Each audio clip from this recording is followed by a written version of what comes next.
I'm Scott Loughlin. This is the Data Chronicles, and here are your data points. Today is a very special episode on the Data Chronicles. It's IAPP week here in Washington, D.C. It's the timing of the Global Summit for 2025, which means that we have a large chunk of the privacy community all in one place, which means that we are having fascinating conversations almost on a daily basis, learning so much from one another, having chances to both reconnect with old friends and make new friends. And one of the things that we have done in this podcast for maybe the last year, maybe 2 years, is have an opportunity to also spend time thinking with our colleagues, and in particular with my co-practice lead for the privacy and cybersecurity practice, Eduardo Ustaran. Eduardo and I work very closely over the course of the year, but we don't get to see each other in person as much as we would like. And so when we have these moments and we get to spend our time geeking out almost on what is all that's happening within the data space, it results in really great conversations. And one of the things I think we want to do with you all is share some of those conversations that you may not be privy to. And so I'm thinking, Eduardo, the way that we could maybe think about a conversation here is to spend time thinking about what has kept us busy for the first quarter of 2025. We're taping this at the end of April in 2025. We've had surprisingly almost 4 months go by in 2025, and a lot has happened. And probably nothing bigger is in our space than the geopolitics of this moment and how that is driving and changing the data-related conversations. So let me start there. I'm interested in your overall thoughts from a UK and EU perspective on how you're seeing the geopolitics debate and how that is impacting data. Sure. Well, thank you very much, Scott, and hi, everyone. Lovely to be here in DC once again.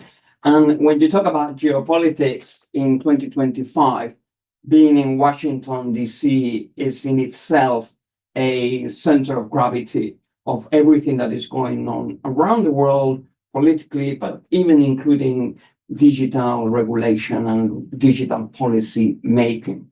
I think what we have seen in certainly Europe, but I'm seeing that around the world, is that the direction of travel of digital regulation that we have seen over the past few years, where it was a very much real policy making focus on risk, looking at how technology was evolving or data was being used, what were the risky areas where you're talking of children or unfair outcomes of AI or misuses of data. And suddenly, all of that is being shaken and is being reconsidered. And we've moved from looking at risk to looking at, innovation and what is the best thing that can happen. And I'm trying to look at it in an optimistic way, and I appreciate that geopolitics in the world are pretty uncertain at the moment. But the way in which this is being felt, certainly in Europe, in the UK and the EU, is that we need to reconsider how we approach these digital regulatory frameworks, whether you're talking the GDPR, whether you're talking of the AI Act, whether you're talking of the Data Act, and how compliance with that and approaching that needs to be looked at through this new prism of geopolitics questioning everything. So at a high level, that's what is really happening. Yeah. I mean, I'm reminded, Eduardo, that just a couple of weeks ago, after the Trump administration announced the broad and sweeping tariffs across around the entire world, the UK Prime Minister had indicated this is the end of globalization. And that is obviously a moment we've spent the past decades achieving kind of interval levels of globalization.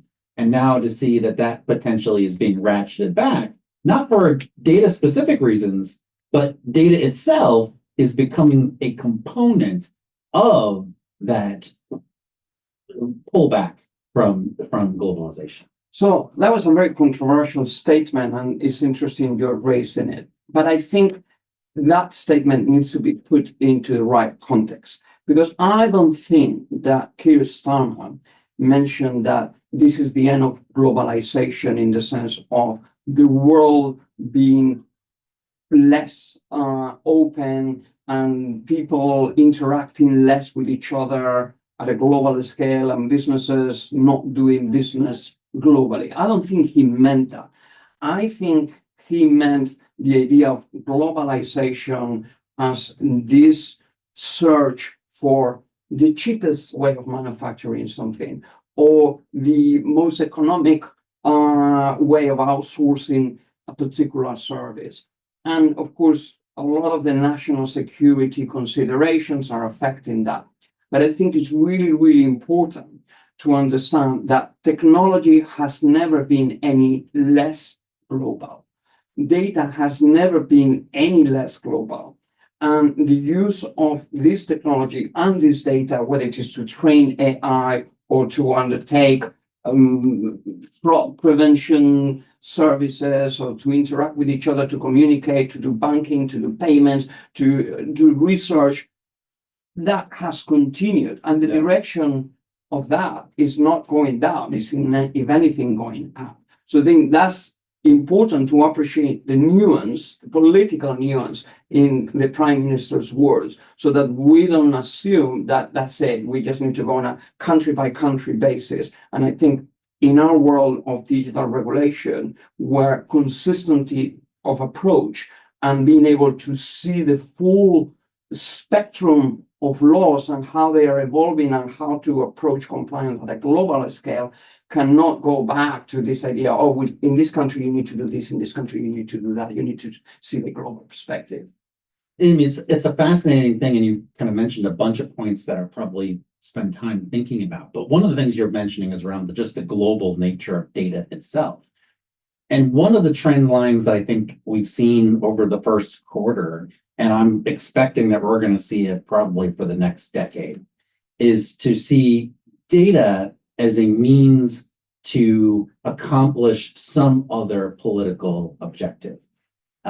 In some ways, you think of as data as the currency of our time. And it is not surprising that politicians and legislatures have long used currency, the money, to be able to effectuate other political means. And they've regulated currency, the global supply of currency to different regions very heavily to achieve things like sanctions, to achieve things like different types of political objectives. And I think now what we're seeing is that they say, well, data itself has a lot of similarities in that global nature and the ability for it to move from point A to point B very quickly. And how is it that we can then be able to regulate that to achieve an objective? And I think the area that we're seeing with respect to the DOJ rules around the bulk sensitive data is what it previously called it. Now it has a different name, but it's very much of the focus of looking at the cross-border transfer of data and looking at how we can regulate that cross-border data transfers to achieve some other objective. And in this case, it's the national security of the United States. But my guess is we will see repeatedly the focus being on that cross-border transfer to achieve some other political objective. And that also may be in connection with global competition, right? And because that is very much a focus of the Trump administration. I think a lot of the focus around the trade debates that are happening about how is it that different countries in the world are seeing themselves as competitive in the technology space. I'm interested in your perspective about how you're seeing that in the UK and the EU. This is a strategic issue by definition, in the sense that you and I have been involved in the world of data for many, many years. And we always think that data protection is one of the priorities that the civilized world need to focus on. But when you look at what is happening right now, for example, data protection in the context of the key technological development of our time, AI and AI development, what you see is a real focus around how to protect that data at many levels, in the sense that the data protection authorities are looking at this and saying, okay, well, how is personal data being used in the context of AI development? From an IP perspective, right holders are looking at this and say, how is our data, our information, our content being protected, or how do we benefit from it? And this is happening also at a global scale. And I have been involved in discussions, particularly within the UK government, for example, where the UK government is looking at how to make the most of the regulation of data for the economic benefit and prosperity of the country. And they are looking at, for example, how to ensure that whilst data is obviously protected, or you were referring to national security, we would also look at it from a privacy perspective, data can flow in and out of the United Kingdom. And part of the reason for that is that if you are trying to attract innovation, for example, and innovation in the form of AI development, you are going to need a very flexible system of data flows that allow you to try to get this data. Because if data doesn't flow, you're going to end up in a situation where the way in which AI is developed is very limited, because it's restricted to data that is linked to a geographical situation. It doesn't cover the plurality of the world. And therefore, it is important to ensure that whilst you are protecting that asset, you're still able to trade with it, as it were, and to make it open. So globalization is another aspect of that, in terms of how do you protect the data and make it flow at the same time for the benefit of all these technological developments. And 100%. I mean, you described yourself as the optimist. Let me give you the pessimistic view of that, and that if you were to say one country is trying to limit how another country can innovate, or perhaps how one country can be able to prop up its technology sector to the detriment of others, one way of doing that is by restricting the data, right? And that's been a long cynical view about how the European market has operated at times and using data protection as a competitive means. I think the same criticisms now are being levied against the United States with respect to the DOJ rules, which are designed to, again, protect national security, but also have the benefit of potentially stifling innovation in China because they don't have access to data that may reside in the United States. And so you see these two things kind of working together, and data is really just at the heart of that particular question, including that issue that I think you raised a moment ago, which is maybe one to pause on, and that is how data relates to innovation. Because the message in the Trump administration is very different than the Biden administration, and that it is that regulation is the enemy of innovation. And so the way that we are going to try to increase our overall GDP and our overall national productivity and lead on AI is getting rid of regulation. And as a result, companies can be able to do the things that are in front of them without necessarily feeling there's all of these roadblocks. Now, obviously, the impression in the EU is very different. I think you probably have heard the phrase, you go to the US to innovate and you go to the EU to regulate. Interested in your perspective about how the UK EU regulators are seeing this conversation around competitiveness, and whether the whole framework around digital regulation, how that relates to the EU AI Act and the Data Act and the GDPR and all of the various things that are coming up. How does that relate to this key political conversation around competitiveness and innovation? Is directly linked to it.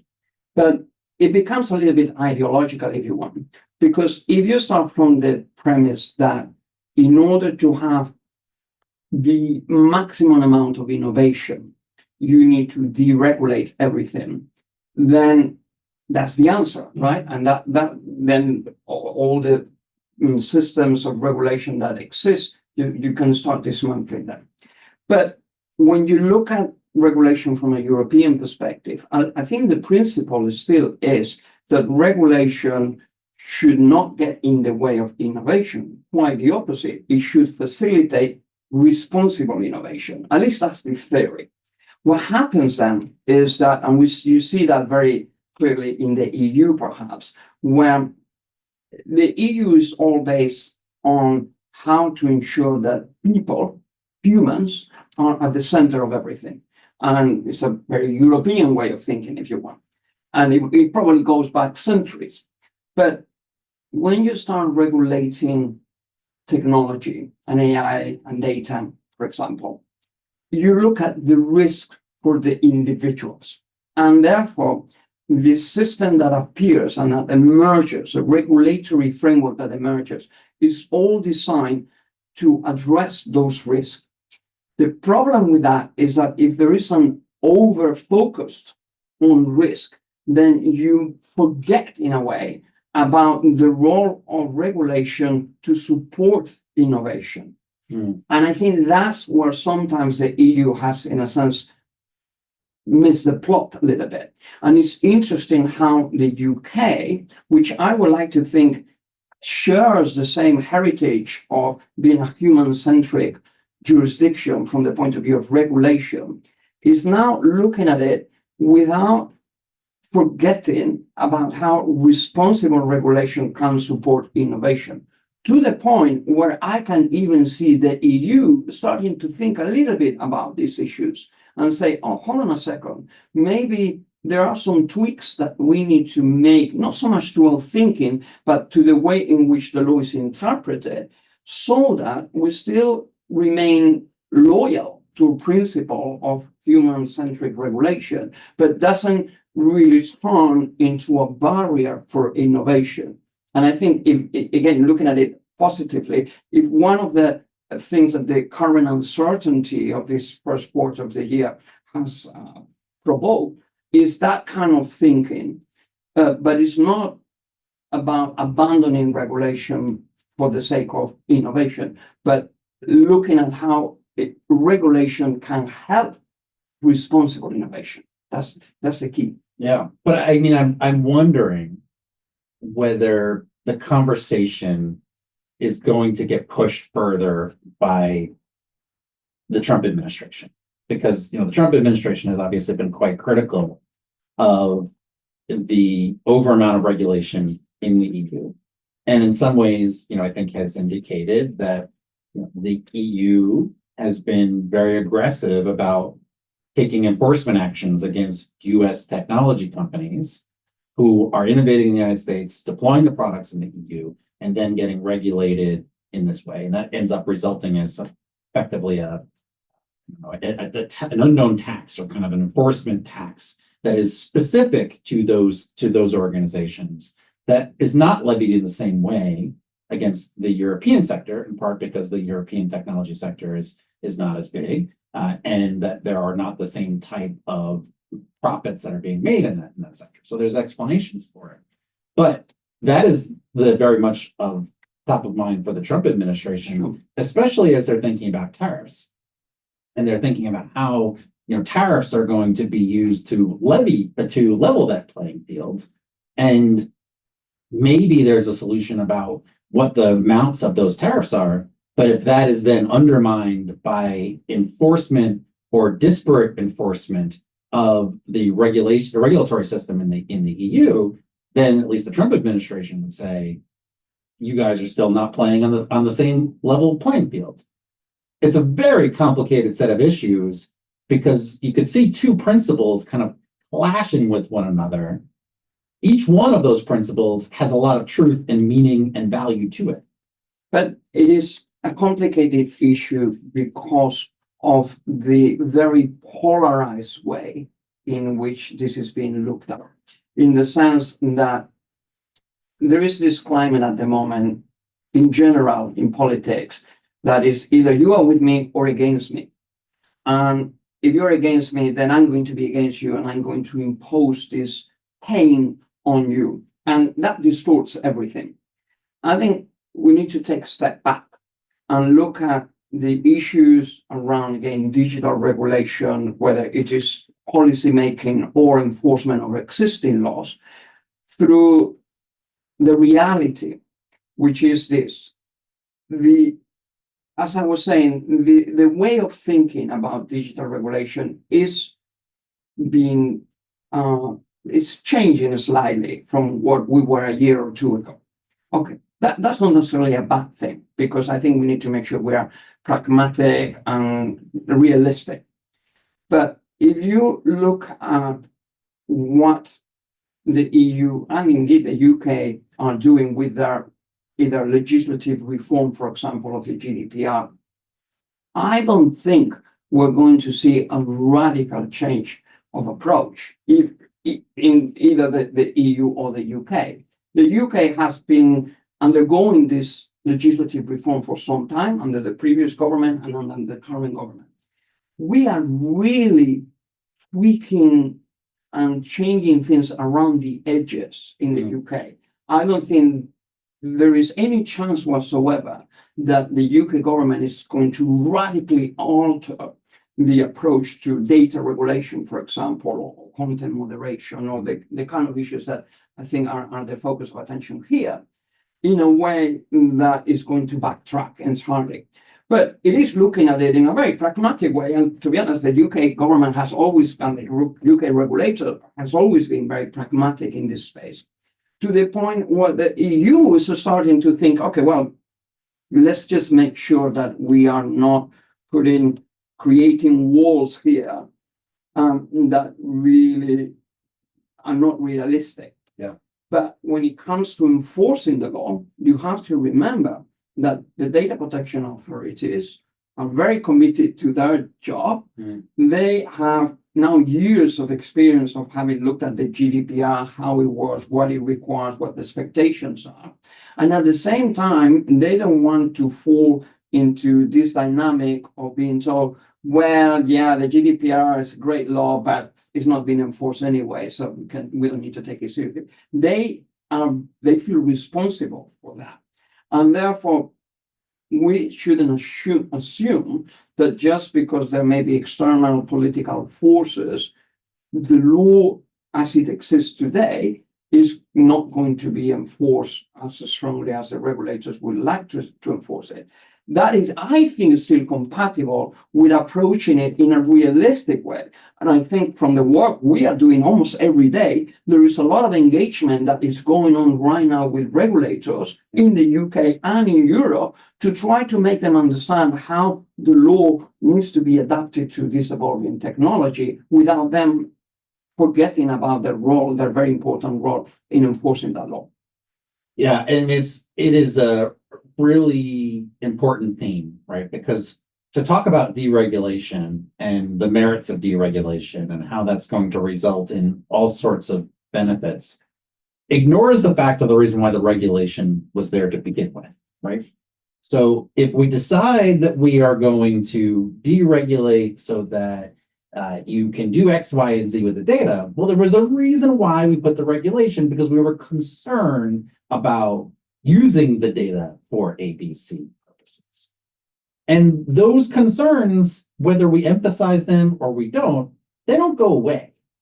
That's just a moment in time where we're spending, we're at this moment, we're going to de-emphasize those concerns to emphasize the innovation. And then, as the pendulum swings, eventually there will be an outrage that occurs, and all of a sudden we're going to say, no, we need to be regulating. Why in the world did we let all of these tech companies just run amok?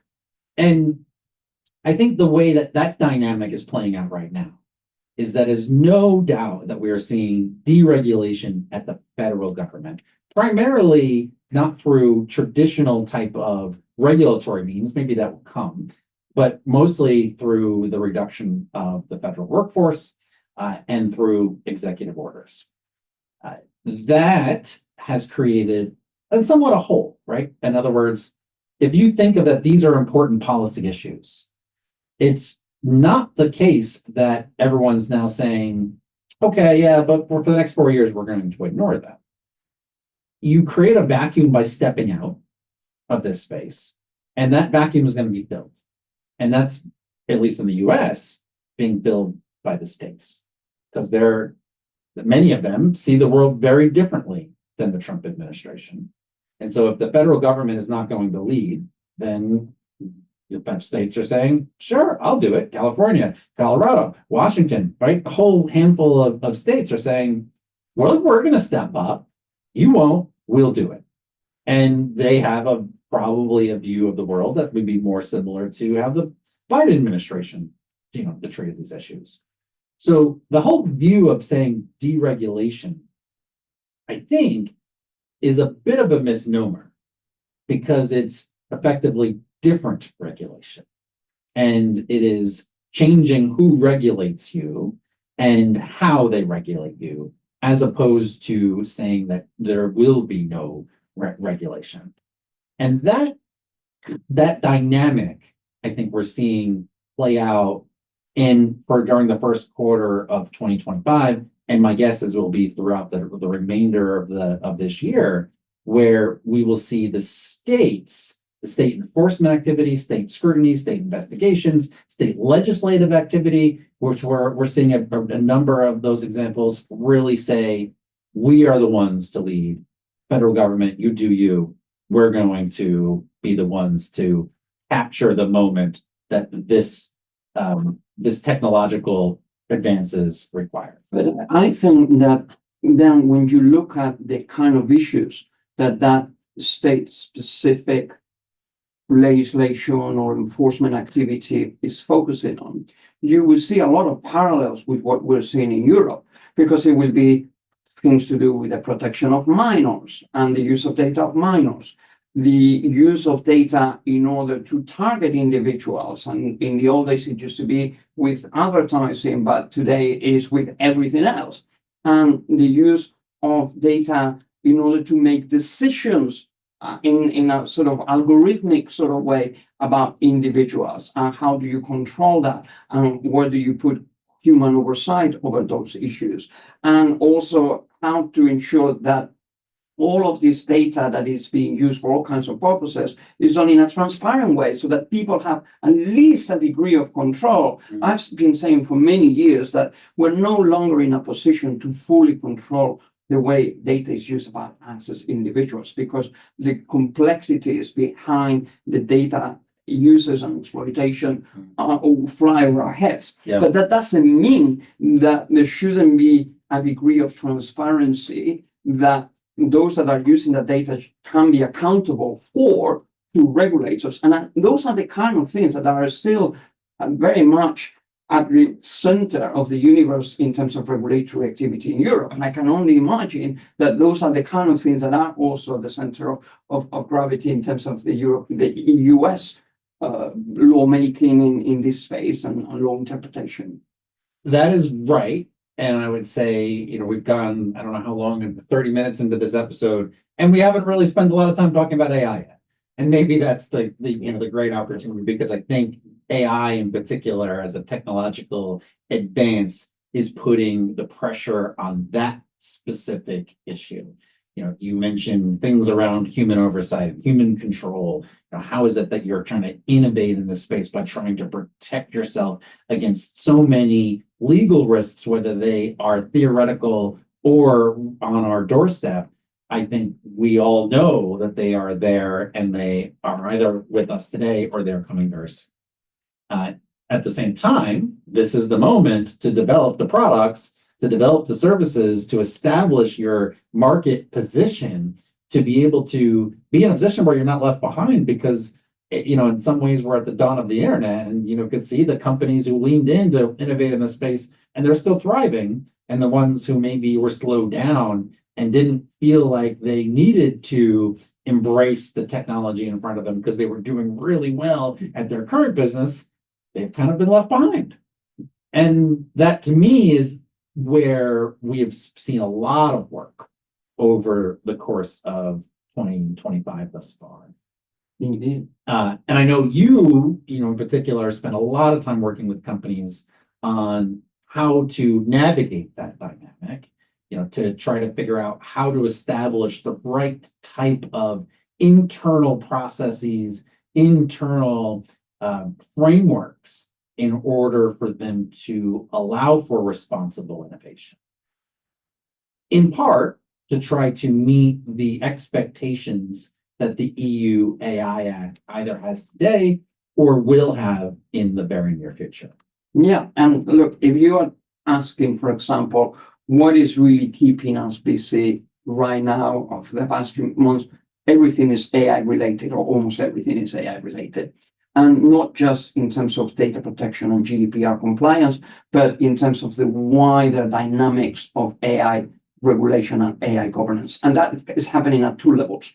One, as you rightly said, the AI Act, even though it's probably not going to have the effect that the GDPR has had, at least in the immediate term, in terms of becoming a global standard, is nonetheless a moving force. It's like one of these tsunamis that is very, very powerful, but it's moving kind of slowly, but really going places right now. And much of the work we've been doing right in the past few months have been around prohibited AI practices and how to mitigate the risk of that happening, how to prepare for the general purpose AI models requirements coming into effect this summer. So the AI Act is a great area right now in terms of activity.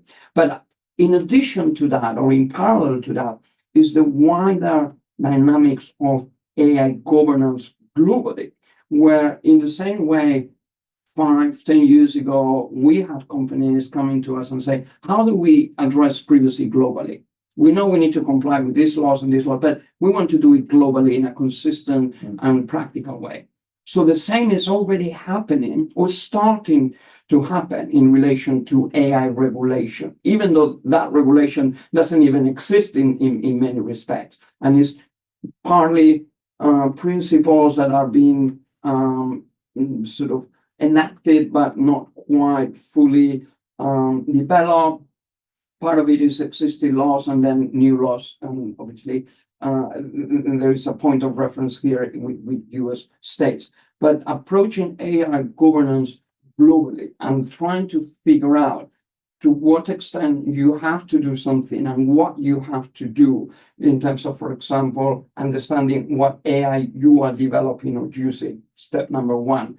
Then strategizing about what responsible AI principles you're going to apply throughout your organization globally.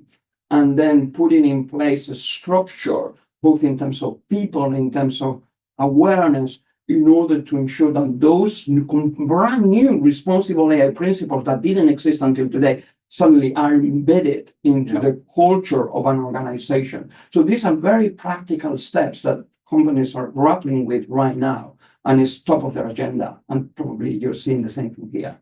Seeing the same thing for sure. And I would zoom out just slightly, because I think the AI portion of them, what the way you're describing that around AI risks and the governance that you would need to put in place, is certainly true here in the US, especially as you're trying to figure out, how do I put a product and a service into a place with the expectation that it will be regulated, but I don't know how it will be regulated, right?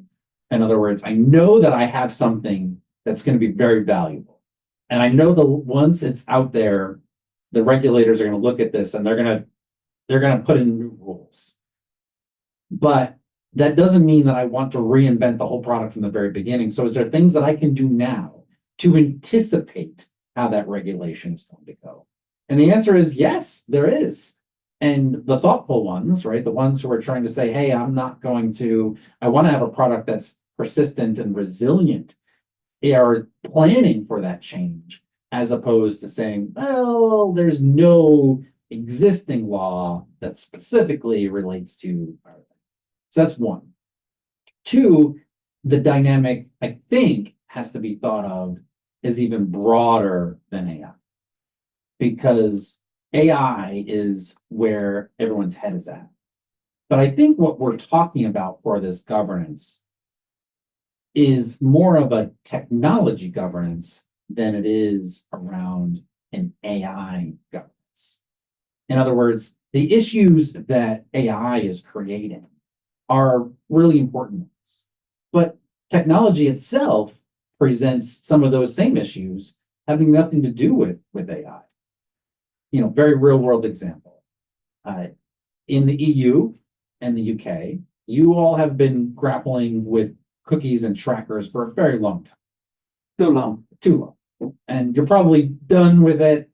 Whenever I travel to Europe and I have to hit accept, I'm probably done with it too. But nonetheless, in the US, it's as if we just discovered cookies exist like 2 years ago. And now there is all sorts of litigation and guidance and all this stuff around cookies and trackers. And it was like, what? Didn't you realize how the internet worked 20 years ago? But we're just figuring it. And if you look at how that worked, there is now questions like, oh, if you put a tracker on a website that collects sensitive information, would that result in having that information be pushed into a social media profile they have about you, so that when you start looking at one particular, let's say you're looking on an e-commerce store for things relating to back pain, and then all of a sudden you get served up chiropractic ads on a social media platform, right? Very real things. And maybe that's not sensitive, but when you start talking about erectile dysfunction, or you start talking about cancer, you start talking about very kind of more sensitive issues, that is, let's say, well, that is what is happening. So how is it that you can be able to manage these risks? And in some ways, as I think about this, it's looking at those same oriented questions about where are the harms, how is it that we can just, take ubiquitous technology and use it responsibly while we're not limiting ourselves in how we can innovate, but at the same time, going through a thoughtful process about how to do it, and importantly, documenting how we did it so that we can later demonstrate that it wasn't just that we had some 22-year-old college student just say, oh, everybody's using this particular cookie, let's go ahead and add it. It's like, no, we didn't do that.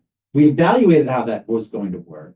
We made sure that that was consistent with our legal positions and how we structured this. And we implemented a technology. Listen, stuff happens. We're not going to get it right all of a sudden, right? We all know that perfect is not going to be the goal, but it also should not be the enemy of the good, right?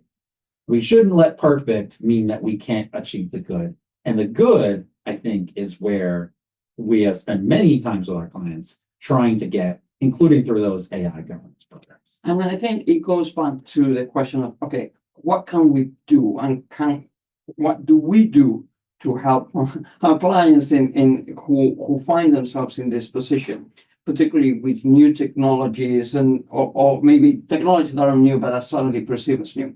And I think here's where our experience over the years dealing with data issues becomes really, really relevant, not because the data issues are exactly the same, but because the way we have thought about how to approach this, and I was very interested in the point you made about problems or legislation that hasn't happened yet, and clients are coming to us and how do I comply with law that hasn't been enacted yet and hasn't even been thought out? We need to figure that out.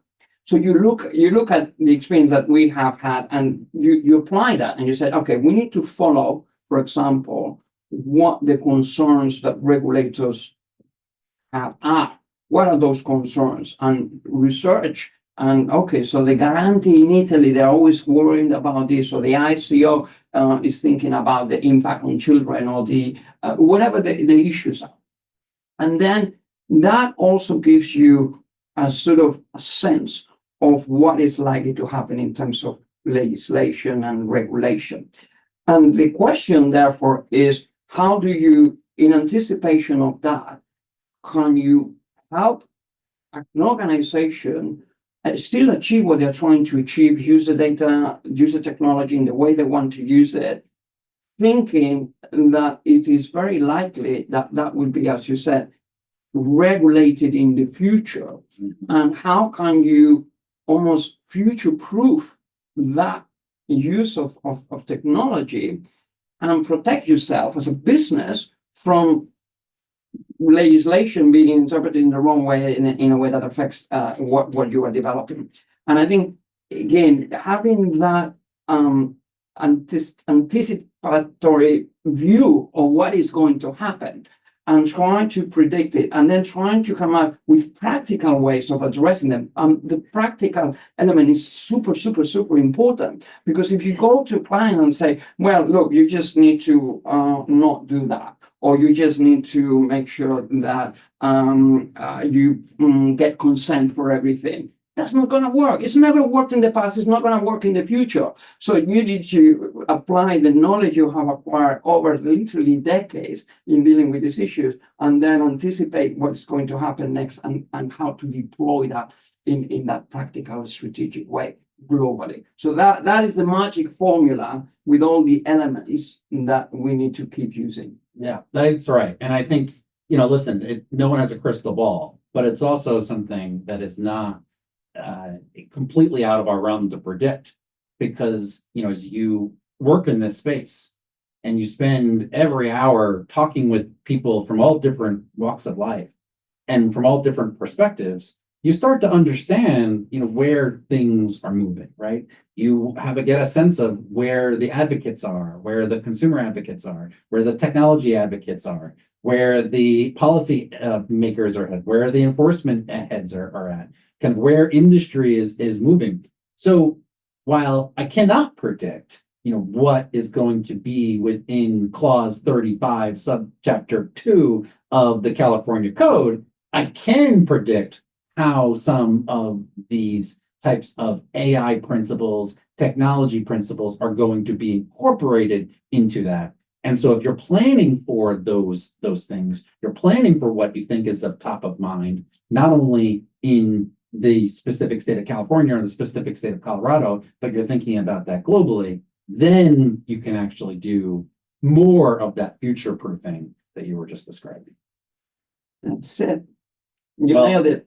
Eduardo, really always appreciate the conversation. I always feel like we could go on and on and on about this, but I appreciate the opportunity to have this conversation, including with our wider audience. Thank you very much. Always a pleasure. With that, I'm Scott Loughlin. This is the Data Chronicles, and those were your data points.